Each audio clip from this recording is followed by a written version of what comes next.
Hey guys, it's time for our September check-in on our homeschool school year.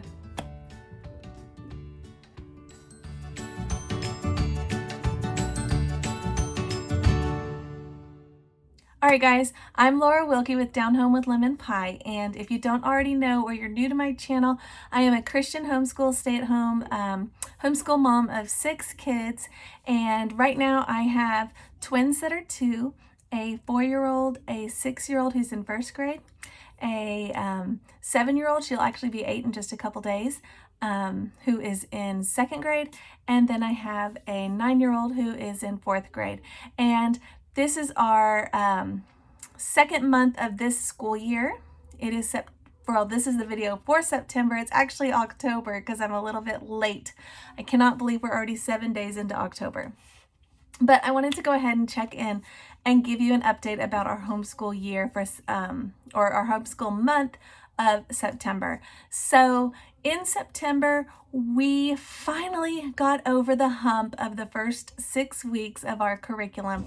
If you are using the same curriculum we are, which is My Father's World, Exploring Countries and Cultures, then you know that the first 6 weeks are so intense. That is not common for their curriculum across the levels. It just seems to be that this particular level that we're working on had an intense first 6 weeks, and we were itching to get a little bit past that and get more into the fun stuff. So the first 6 weeks focused a lot on maps and work like that, and I was really anxious to get past all of that and get started on learning about the countries and the cultures that we were going to be focusing on.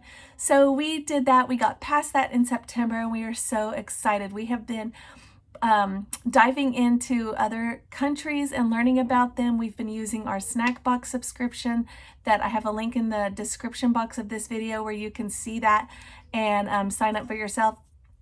But we have been enjoying that. We have studied Egypt, we have studied Mexico, we have studied America, we have studied Colombia, and we are currently on Canada, and we will start Brazil next week. So I am so excited about that. Also in September, we had our first Sabbath week, which was fun. I planned a ton of things to get done around the house with no school, but we didn't actually get to most of that. So that's how it is sometimes in life. Instead, we had some unexpected things come up that were, I guess, overall better to do anyways. So we did some kind of family bonding things and things like that, and it was still really fun. I do want to share with you this book. This is from our curriculum, and we are really enjoying it. So I wanted to kind of highlight this for you guys. If you don't have this, I suggest you invest in this. It's Window on the World. This is actually the older version. I think there's a newer one, but each 2-page spread like this highlights a country, and this is a thick book, guys, so there's tons of countries in here. Highlights the country, and it tells you about how God is working in their country, or how the gospel's been brought to their country, or maybe how the Bible's been translated into their language, or things that they believe that or somebody who believed something else that lives in their country and now believes in Christianity. So it's kind of a really, really cool book, and I love it because we are studying cultures. But when we started studying cultures, I did not want to just learn about other cultures so that we could be a part of their culture. I wanted to learn about other cultures so that we could learn how we could help them, and so that we could learn how things are around the world.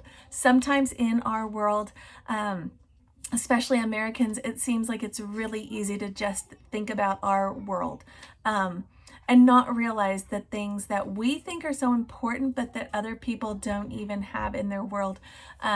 Things like simple things like birthday presents or gifts, or just the basics of home living, things that we take advantage of. And this kind of opens that up for us and makes it a little bit more rounded, I guess.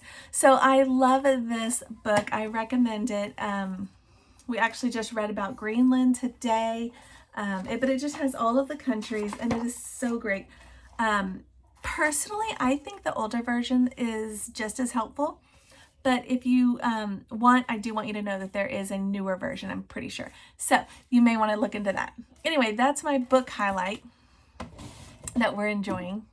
Okay, so we finished one of our read-alouds. If you saw my read-aloud video, if not, I link it below. You can find it there and find out all the read-alouds that we are doing for this school year, because I chose different ones from what our curriculum is suggesting. Anyway, so this read-aloud is the one that we just finished in September. The kids enjoyed it. We haven't watched the movie yet, but I enjoyed it. It's about a car that is like a magical car. And the kids had a good time with it. I had a good time with it. It was a book that I remember seeing the movie, but not reading the book from my own childhood. So that was kind of fun. And kind of revisiting it. There was a lot in this book that I did not remember. So I don't know if it's not in the movie or if I just didn't remember it because I was a kid. But the kids enjoyed it. This was just a just for fun book, mostly to kind of bring in my boys to enjoying read-alouds more. So, because they like cars. But I think sometimes it's good to have those just for fun books. Most of our read-alouds for this school year are about another country because that is our focus. So that was kind of our just for fun. Currently, we're reading this one. You can see we've got our bookmark there, Anne of Green Gables. I'm hoping that we finish this in the next few days so we can watch this movie.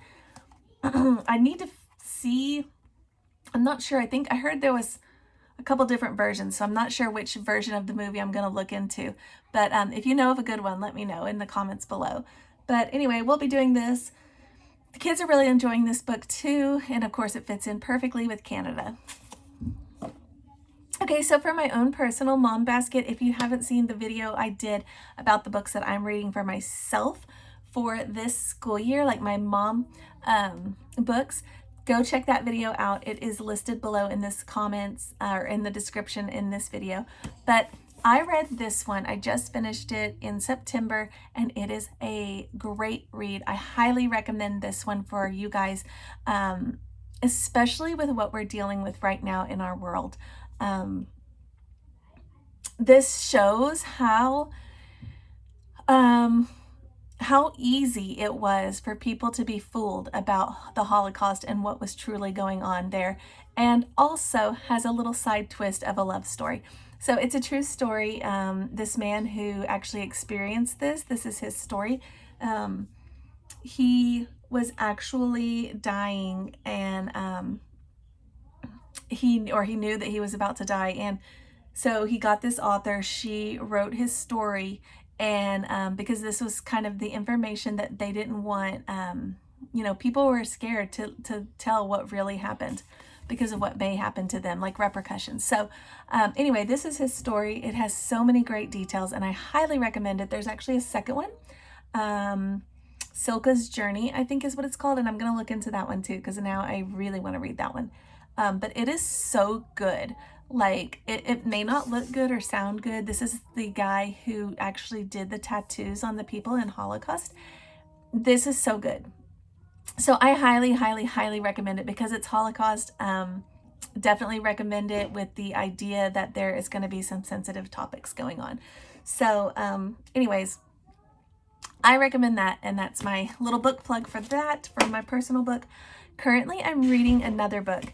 And this is actually a book that is recommended in our curriculum for the 7th and 8th graders to read as their personal read aloud, not read aloud, but their personal reading books. There's 4 books listed, and I wanted to read those prior to assigning them to my children. So I'm reading them now. We are still several years off from 7th and 8th grade, but I figure if we're studying these things now, I can read them now. And then in the future, I can assign them to my kiddos. So this is one of them, Kisses from Katie. This girl graduated high school, and she went to live in Africa, do missionary work. And while she was there, she realized it was her, God wanted her to become a mother and adopt some children who lived there. So she ended up adopting, I think, 15 or 16 children, orphans that were there. And this is kind of her story. I highly, highly recommend this, guys, for all moms. This this book really takes you back to when you're having a hard day and a hard homeschool day or a hard mom day, whatever. This book is so great because it has helped me so much with just remembering to be love to our children. I highly, highly recommend it, especially for moms that may be experiencing some hard times or feeling like, oh my gosh, I cannot do all of this. She just is a great reminder to be love and what we really are here to do in the world and what really matters. And it's not, did your child complete, you know, the 3 pages that you assigned them? That's not what it is. So I highly recommend this, guys. That's kind of my encouragement, mom encouragement for that. It's so easy to get wrapped up in the world and what the world tells us. And I just want to encourage you guys that that is not the reason you're here. We are here to spread God's love and to be like Jesus and to show those lights to others. So I wanted to remind you guys of that. If you have not already subscribed or shared this video, I recommend you do that, and I would appreciate it. Also, follow me on Instagram or Facebook. And that was just kind of my little video about our September. I'm excited for October. We're already dove in. Like I said, we're 7 days in, and by the time you guys see this video, it'll be a few more days in. So anyways, guys, thanks for watching, and I will see you guys next time.